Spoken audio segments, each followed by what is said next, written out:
Welcome to Feral Faith, where life is messy, but we're here for it all. I'm Cassidy. And I'm Amber. Two friends and moms just trying to survive and thrive in this wild, beautiful chaos. So we invite you into our living room where things may get a little fierce and spicy as we press in. No sugarcoating here, just real talk, real faith, and wildly present conversations. We're showing up and letting our roars out. So buckle up. It's about to get real. This is Feral Faith.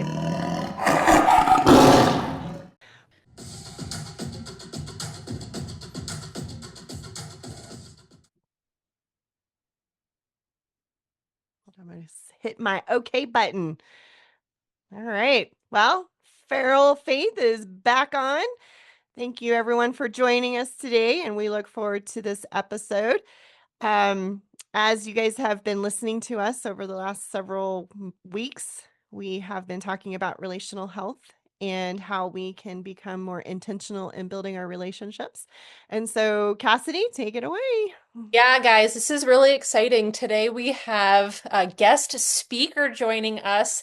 Dr. Heidi is a friend of ours, but she is also someone who's been on a healing journey with me. Dr. Heidi is a nationally recognized naturopathic doctor, and she's the founder of Bring Us Back to Nature, which is her own wellness practice, and she's located in Colorado, so she's on Amber's neck of the woods. And she is a doctorate in naturopathic medicine, which is a real degree, despite some people. Like, she actually went to medical school and had to do fellowships and all the training. And she was at Southwestern College, where she got her naturopathic medicine degree. And then her undergraduate was in nutrition and exercise kinesiology, and that was at Colorado State University. And for those of you who maybe have never heard of naturopathic medicine, it's this blend of science, so like current relevant science, evidence-based practice with ancient medical practices and wisdom to help her patients be thriving in this really great therapeutic approach. And we are really excited to have her with us. Dr. Heidi's also a huge fan of outdoor fun things. I've seen her camper many times. She's a big hiker. She's snowboarding, does lots of camping, goes around and gets her own plants for medicines. And she's a mama and she's a wife. And we are just so blessed and privileged to have her with us today. So welcome, Dr. Heidi. Thank you so much. I'm so glad to be here and share in this conversation. Awesome. Yes, thank you for joining us today. We really appreciate it. Absolutely. Yeah. So shall we unpack why we have brought her here today? Yeah, so you guys have heard Amber and I dive into this whole notion of us saying biologically we've been created as relational beings. And we're not just saying it for fun, it's actually science.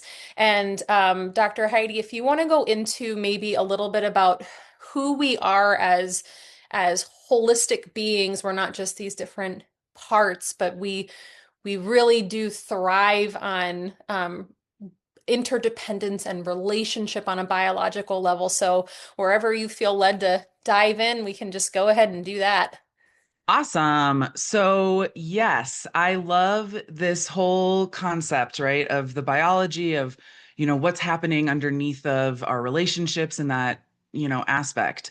Whenever I'm talking to patients, whenever I'm thinking about the human body, I don't think about it in 2025, right? Like, yeah, the science is coming to explain what we've already known for thousands of years, right? So I think about the human body like when it was created and like what it was created for. It wasn't created to live in a house, right? To be isolated, to be on social media, to wear masks, right? To be confined. It was meant to share our experience with each other, right? And we cannot survive on our own. If you look at just, okay, what do we look like, right? We have to clothe ourselves because without clothes, we would freeze, we would, hurt ourselves just walking, climbing, right? So, okay, so first of all, we have to create, clothes. We have to create shelter. We have to create food. Whereas other animals don't necessarily have to do that. Like, obviously they have to find food, but they were created with all of these things on them. We weren't,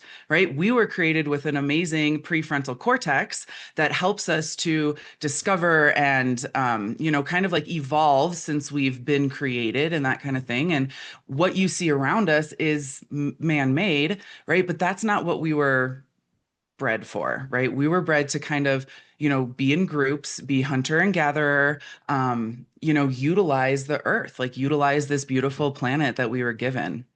And so, biologically speaking, we have like, even when we're born, right? Just that first, okay, let's call it 7 years, because the first 7 years in our brain, so we have all these different brain waves, right? Like we're talking in our beta brainwave, right? We have alpha brainwave, which is more kind of a relaxing, and then we have theta brainwave. Theta brain is kind of hypnosis. So from 0 to 7, that's all the only brainwave we have is this hypnosis brainwave, right? So we're being hypnotized more or less by our parents to survive in our tribe, right? In our community. And so by doing that, we're able to bring our young with us, and they see what we're doing. And by the time they're 7, there's an old Chinese proverb of, give me a boy until he's 7 and I'll give you the man, because that is really when we, in those short periods of time is when we're creating, who we are biologically. And so who are we, right? Like we are children, right? We're siblings, we're nephews, nieces, right? We have these older people that we are able to look up to. And that is who, that's who we should be looking up to. Have you guys heard of Gabor Mate? Yes. Okay, he's amazing. Love his story and, kind of things that he talks about. But he has written a book, something like Hold On to Your Kids, I think it's called. Yes. And, it goes into whether peers should be raising children or adults should be raising children, right? And so in this modern day, when we have, school systems and it's like one teacher and 25 kids, like who's teaching who? Right? I mean, we're lucky, right, if the kids are sitting still and listening to the teacher. But really, like, we're letting children raise our children. And now they're not getting the same kind of like biological cues that an adult would give them. And so how is that, changing our brain waves? And how is that like really keeping us young? There is a whole thing, I don't know why I was thinking about this morning, but just looking at men and testosterone levels. Now, holy cow, we could go into all the plastics, we could go into the pesticides, right? Like all the reasons that our testosterone is dropping. But scientists are saying that, no joking here, but like our boys are half the men that our grandparents were, Yeah. because they literally have half the testosterone. Wow. And so is that because of the plastic experiment? Or is it because, we're not growing up? Right. Right. How many of us know the 22-year-old that's living in mom's basement? Or I have a good friend of mine who's a teacher, and she teaches naturopathic doctors and students. She said one of her students' moms called her, this graduate student mom called her and said, "Why did you fail my child?" I'm like, your child, your 23-year-old who didn't listen to my rubric and who didn't follow the rules, like, and so again, like we need to be in this community, and not just a community with peers, but a community with mentors, a community with leaders, right? A community with pastors, with somebody that we look at and say, okay, this is how I can model myself. And this is where I can go forward in this. And it is, a little scary sometimes that the people, like, yeah, who you are surrounded with is who you are going to be influenced by. And your brain is going to be influenced, your nervous system, all of that. So all of this matters. And again, in our day and age, like, gosh, you pull up your phone and you can be influenced by 100 people in 5 minutes. And who knows like where their integrity is coming from. And so, as a mom of 2 young kids, like, gosh, that scares me. I look at kids on their phones and, oh, we're just watching YouTube shorts. So this 30 seconds of nonsense. And it's just like, wait a second, hang on. No, no, no. We need to just go outside, look at the horizon, right? Look at the sun, put our feet on the ground, Yes. reconnect with what matters. And oh my gosh, that's a whole nother thing about like just the biology. And I'm really big into quantum physics and quantum biology, quantum healing, all of this. And again, with modern science, we're able to now describe it. Whereas, again, we've always known, I mean, even prayer, right? Prayer is a form of manifestation. It's a form of asking, like, asking, you shall receive, right? Like it was said to us in the Bible. And yet we're doing all these things and we're efforting so hard when in reality, like we can just be and just ask and float down the river and just enjoy life and things shift. So we were created to be one with this planet. And the more that we get away, the higher that we live, right? Like the skyscrapers, when we live in the skyscrapers, when we fly in airplanes, like the more disconnected that we are from the earth, the more that our biology is going to be affected by that. So all these chronic diseases, right? We can point to all these external factors, but what if it is just that we all need to come back to nature? We need to forget AI, right? Forget all of this scientific, or technology increases in our life and just go camping, go hiking, go pick some flowers. Yeah. Well, even in God's word, he gave us these rhythms to stay connected with one another, right? He gave us an opportunity each week, what he calls the Sabbath, to gather with one another. And then he gave us these high holy days, and they were all about gathering and eating together, having these communal meals together. Even the Lord's Supper was not about this little shot glass in this little piece of cracker. It was about a full meal to edify one another. Because when you're eating a full meal, you've got to take time to sit down and look at one another and have these discussions. And you start to hear each other's hearts in that communing with one another. Um, Dr. Heidi, can we unpack the biology of the nervous system and how that relates to just how we communicate with one another and how we function? Because I know that's been a bit of like a lot of topics with Cassidy and I, a lot of our discussions off to the side away from the podcast that we talk about. And it's been kind of new science for me for the past year and a half to really start studying the brain and how this equates to relationships. Absolutely. I just noticed your nervous system chart behind you. Oh, yes. Yes. My screen is blurred, but I have the same chart behind me. Yes. I'm a very visual learner, so I'm a visual teacher. Doctor in Latin is docere, which means to teach. So yeah, it's a huge passion of mine. So yeah, let's talk about the nervous system. I love it. I like to first start with the autonomic because that's kind of what encompasses this sympathetic and parasympathetic.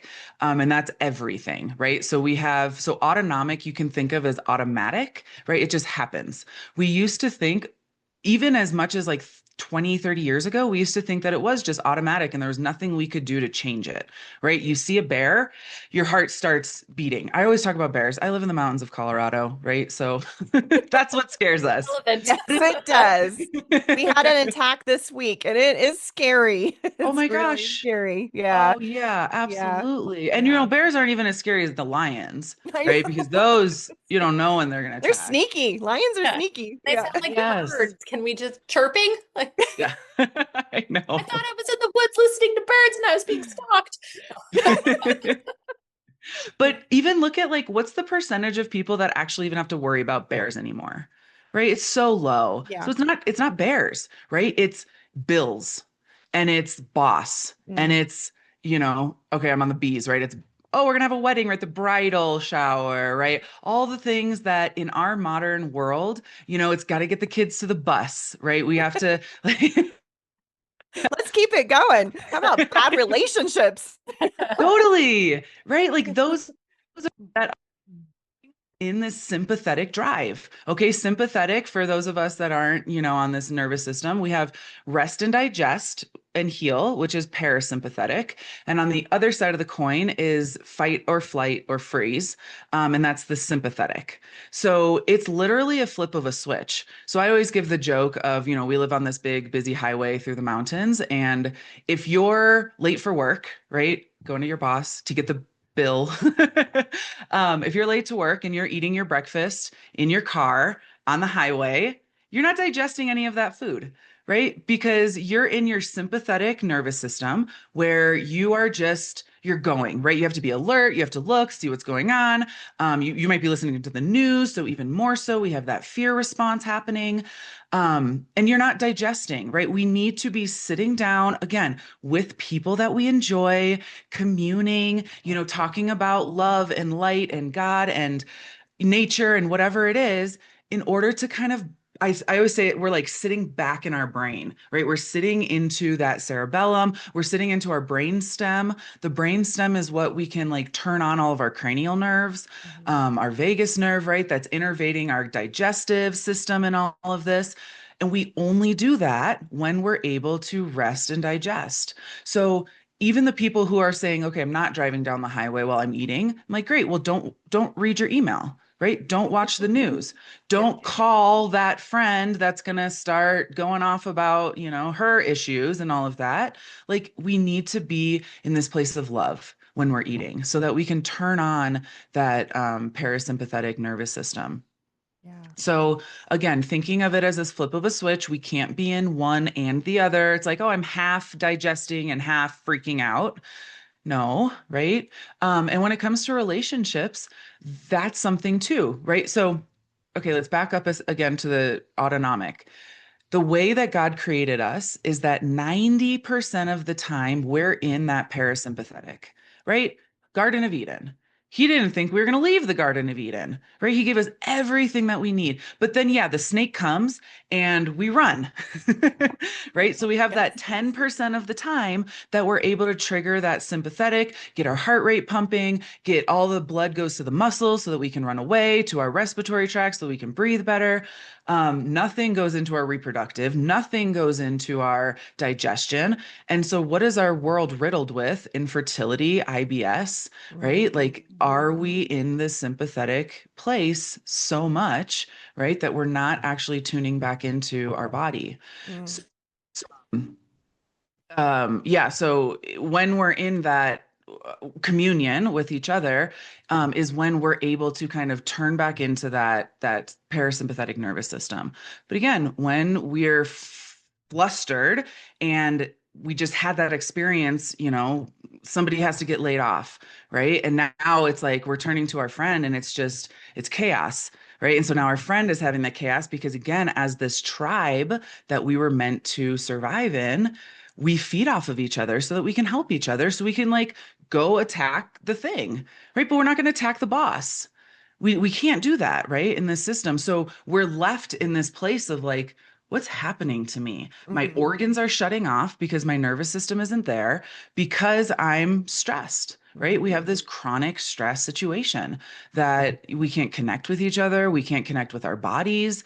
We're like in this complete disconnect. And it's a physiological process. So I always tell my patients on the first visit, I'm like, if all we can do together is get you to recognize when you're in fight or flight versus this rest and digest and heal, I mean, my job is done. Yeah. Right? Your body heals itself. I remember that conversation. Yeah, I love it. I have it, yeah, every day.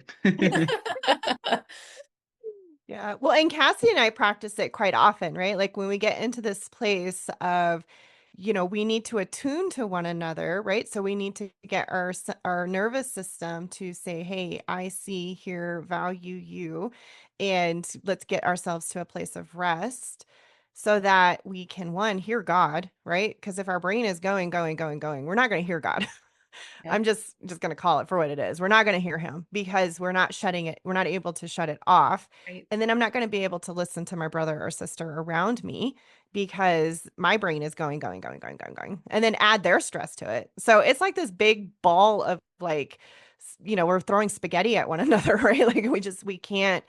But I want to like, if you could go back to when you talked about those first 7 years And what is the child learning about their nervous system, whether they can articulate it or not? What are humans? What is a human nervous system doing in those first 7 years of development?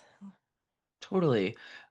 So, this is interesting because it's hard to study, right? It's hard to say like what's happening, and this is where the quantum comes in of like what's actually happening here to make this happen, right? There's certain things that science can't explain. We can see the synapses, but when you smell, you know, blueberry muffins and it reminds you of your childhood and grandma's house, like we can see where that's happening in the brain, but we can't actually figure out like, well, why is this connection happening?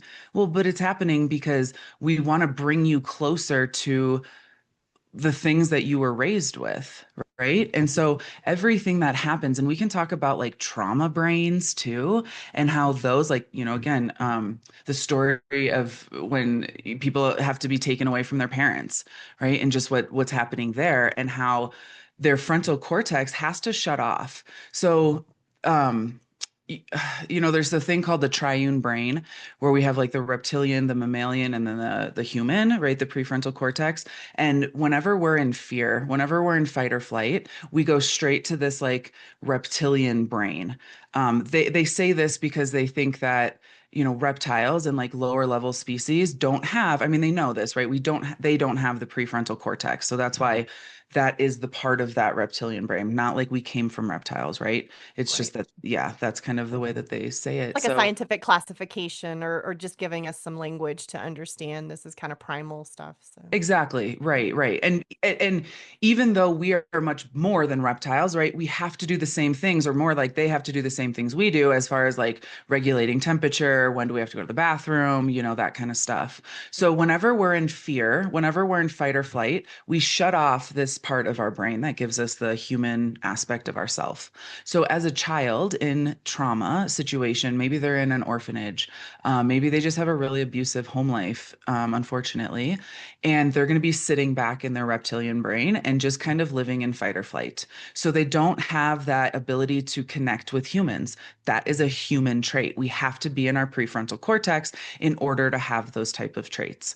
So in those 7 years, right, if let's say the flip side, we have a very loving home and very good connection with each other, then they're going to be firing their prefrontal cortex a lot faster. And they're going to be the kids that, maybe become like the counselors or the doctors or somebody who is able to communicate with other people effectively, have those relationships that happen effectively, versus the trauma kids that are kind of stuck in the back of their nervous system. So then come out of the 7 years, and that's what we know. So you try to have your first relationship and you can't, right? Because you don't know how to love because you were never loved. mhm, Or yeah, you don't know how to do, again, like in that rest, digest, heal is also reproduce. mhm. And so you don't know how to do any of that because you're not in that type of a nervous system. And I'm sure there's other things that we can look at as far as like, the neurons that fire together, wire together. So in those first 7 years, if we're not firing the neurons, we're not making those grooves within our brain that say, right, this is what friendship is, this is what love is.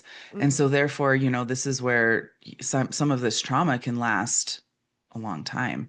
I work with all ages, but I do an emotional technique called NET, neuro-emotional technique, and I'm able to, with muscle testing, figure out, okay, what age is it? I always say, so we have these meridians in our body.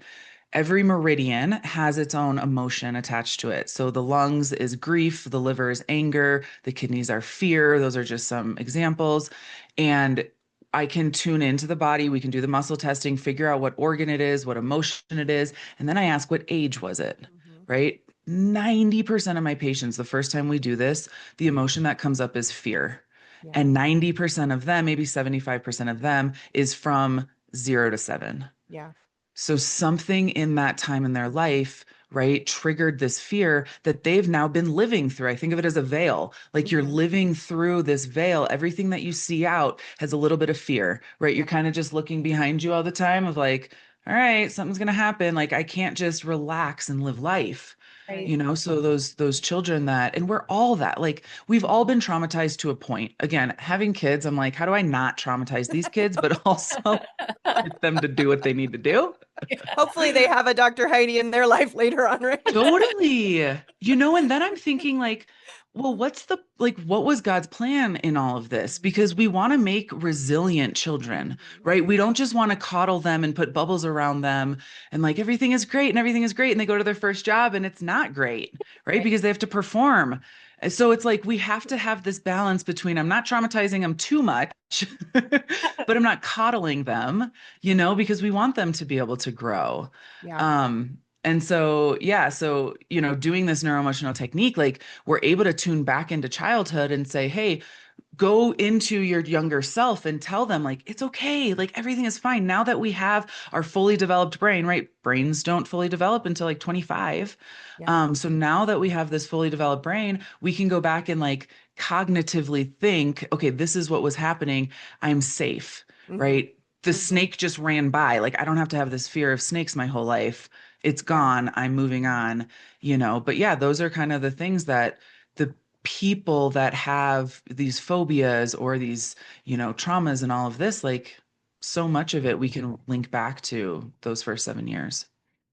Well, Cassidy, this ties into some of our statistics that we introduced at the very beginning of our podcast of how many people in our country have been traumatized. Yeah. And because our audience, we're trying to reach out to those who still they love Jesus, but they've left the institutional church, of realizing that the majority that are sitting in our church gatherings are traumatized people. Yeah. Mm. Well, And what's interesting about all of this, if I can just interject. So all of the all of the reading that we've done, Amber, over the last year and a half about attachment injury, it's like the most dysregulating to the nervous system because there's all these different levels of injury. You know, talk about brain as like, I thought we were in relationship, but this has become very unsafe. And all of a sudden you start questioning your, you know, your core beliefs or, you know, can I trust people? And there's really this cascading effect.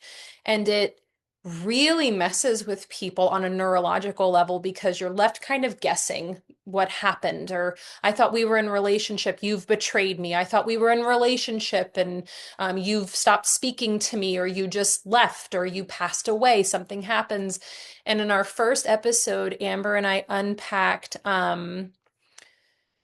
the the religious trauma in America. And it's 1 in 5 Americans have been traumatized from a religious institutionalization perspective. So it could be bishops, elders, other churchgoers, but you think like, oh, we're coming into this space to worship Jesus. This should be a really safe environment for me. And 1 in 5 Americans, so it's 66 million people, Wow. have suffered religious trauma, which was identified as basically something that has resulted in significant emotional injury. But then 15% of the 66 million, it's like criminal traumatizing. So extortion, sexual abuse, you name it, any of the things that could potentially lead to a prosecution. So we have this epidemic of loneliness in America. We have people very stuck in this disconnect, overly stimulated in threat mode all the time. Now we have all these diseases manifesting, and we have this, where do we go for safety? Right? Like we think we should come to Jesus. We've left the church. We want relationship. We want community. We want safety. Like our nervous system craves safety, but everything's stuck in the reptilian brain, the back brain, you know? So yeah, yeah, that's my little tangent of Totally. tying back into the first episode. yeah, Yeah. And, you know, even again in those first months, right? First years of life, when we have that connection with that baby, right? As a parent holding that baby and looking into the eye, like that establishes this whole brain activation, right? And so we get into this place of like, this is safety. Yeah. And if you're thrown out of that in those first 7 years, I mean, yeah, it can totally be traumatizing. One of the things that I, in this, we're talking about community and all of that. And I think that is incredibly important. But one of the most important things, though, is to have a connection with yourself, right? I call it the vital force because I'm a naturopath and that's what we use. You call it the Holy Spirit. Chinese medicine calls it chi, Hawaiian medicine calls it prana, right? Most religions, most medicine practices have a name for this thing, right? This thing that's inside of us, this energy, this spirit, right? That's inside of us that is healing us all the time. And in our society and in our external world, right? It's all about, oh, who's your friend in class? And, where's your partner and your boyfriend and your mom and your dad and all of these things, right? All of those things, though, could disappear. And so when I'm trying to, arm my patients and my family with strength, I talk to them about tuning into you, tuning into that Holy Spirit, right? Listening to that. And I think that's where, I personally walked away from the church as well, because I started listening to my body and listening to the Holy Spirit, and it's everywhere, right? Like I don't have to ask somebody to pray for me. Like I can do that, and maybe power in numbers. I understand that, right? But certain religions is like, you can talk to God through me. And that's what? Like, he's all around me. My grandpa used to always say that, like, nature is my church. And when I was a kid and, going to church, I was like, no, no, no, come with us, come with us. And he said, no, nature is my church. Yeah. And, he's the person that took me camping all the time when I was growing up, and nature is my church, right? Sunday is spent in the woods.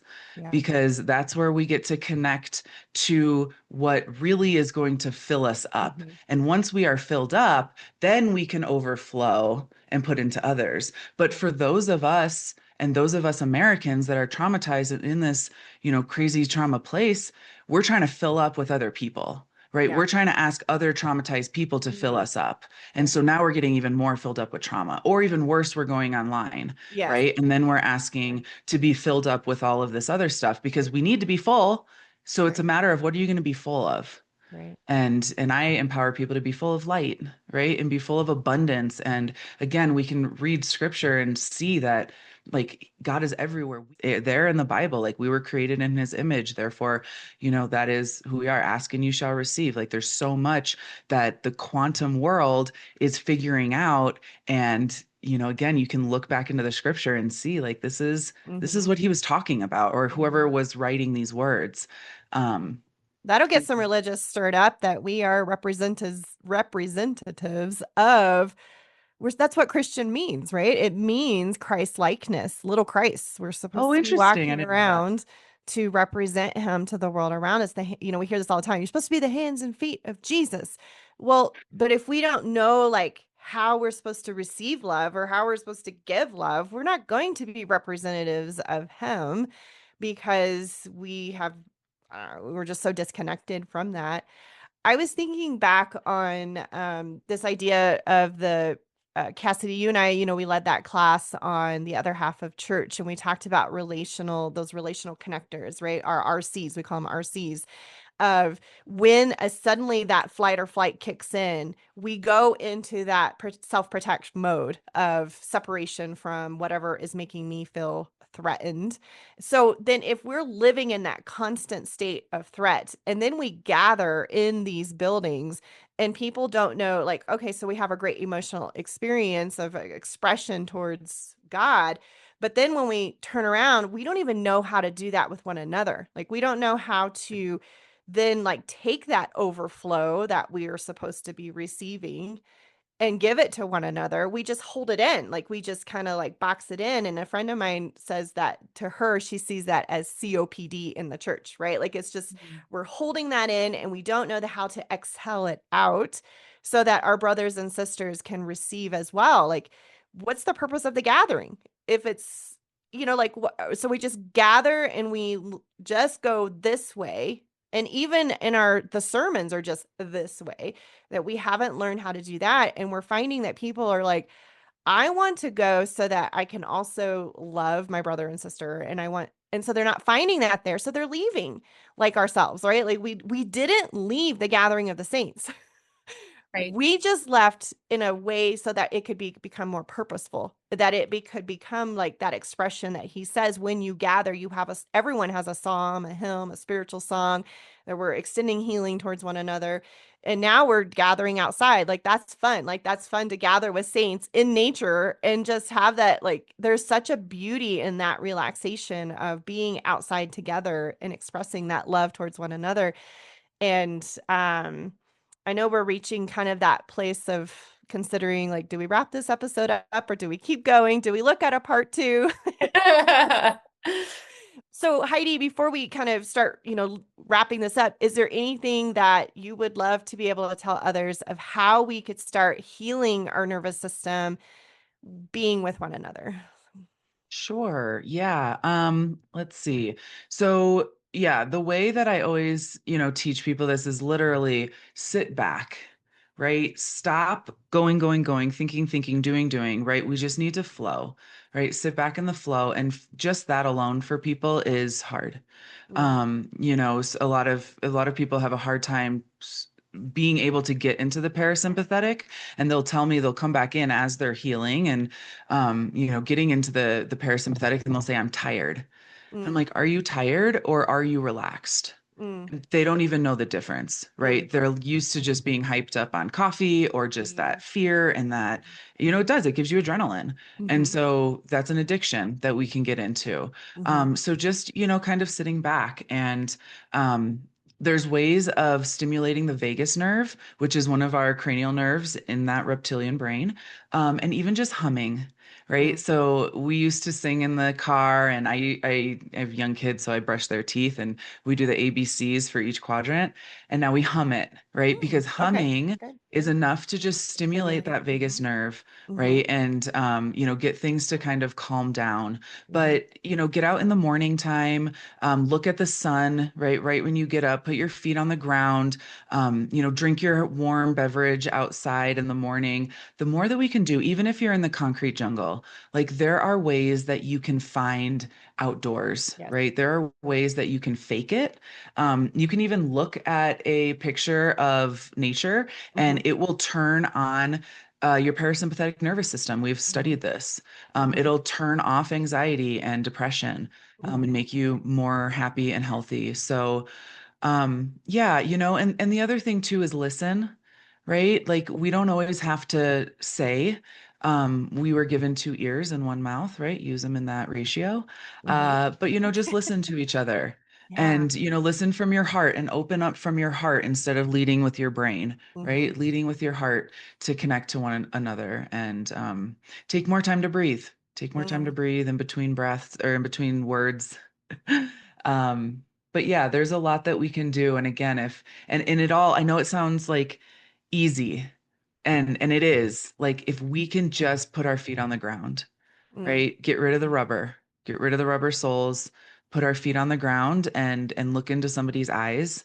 Put your phone down, right? Disconnect from the Wi-Fi, which is and the Bluetooth and all of that. Um, which is yeah, that's hurting our nervous system as well. So wow. hopefully that helps some people Yeah. really, get back to nature. Yeah. Just really get back to nature. I created my company name over 10 years ago, and I Mm, didn't realize how important it was going to be and mm, how, vital it was to my practice and just to everybody's life. And the more technology comes out, the more all those scientists and everybody's saying, like, hey, maybe if we just got back to nature, yeah. things would shift. Simplify it, right? Like, let's get back to the simplicity of things. I know these exercises sound like really simple, Hmm. but we have found how important they are because we are so overstimulated with all the technology and all the go, go, go. But we would like, because our podcast is always about invite a friend to do this together, is that we have found power in just sitting down and doing it together. Like when, Cassie and I are face to face or we're in our simple group gatherings, it's like, let's sit. Yeah. Like lean back. Let's just breathe and let's just be quiet for a couple of minutes. And the attunement that happens with one another.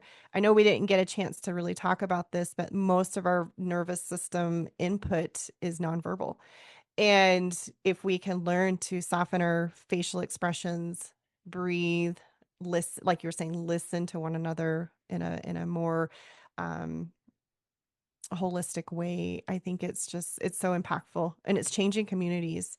It's Mhm. changing how people are responding to one another. So, One Cassie, you want to thing, oh, go ahead. oh, sorry, I was going to say one thing that you're just saying makes me have to say this. So, yes, so much of our nervous system is nonverbal. I always give the example, right? Because I do this muscle testing, which I always want to explain to people. We're not going to today, but thinking about like walking into a room and just you don't say anything, nobody else is saying anything, but just feel it. Mhm. Just feel that room, right? And you can feel pretty fast if you want to stay or if you need to leave. Yes. Yes. So true. Yes. You Yeah. In the know? military, we call that threat assessment, right? Like we're going in, we're Yes. doing threat assessment, but that's our body. We're always evaluating threat. As another podcast that Cassie and I listen to, we're always evaluating status. Like our body is constantly like, where do I fit into this space? Mm, But I know we could keep going and going and going. And I yeah. know our listeners are probably itching for more, but you guys are going to have to wait. So Well, We'll have Dr. our Heidi, round two. you can find her online. She is on social media and she is also on her website. It's drheidialbete.com, and you can look up Bring Us Back to Nature and you will find her. So we just want to give a big thanks for getting her this morning as we unpack the brain and the body and each other. So thank you once again, Dr. Heidi, for making time for us and Feral Faith. We are going to be signing off, but sounds like there might be more to come.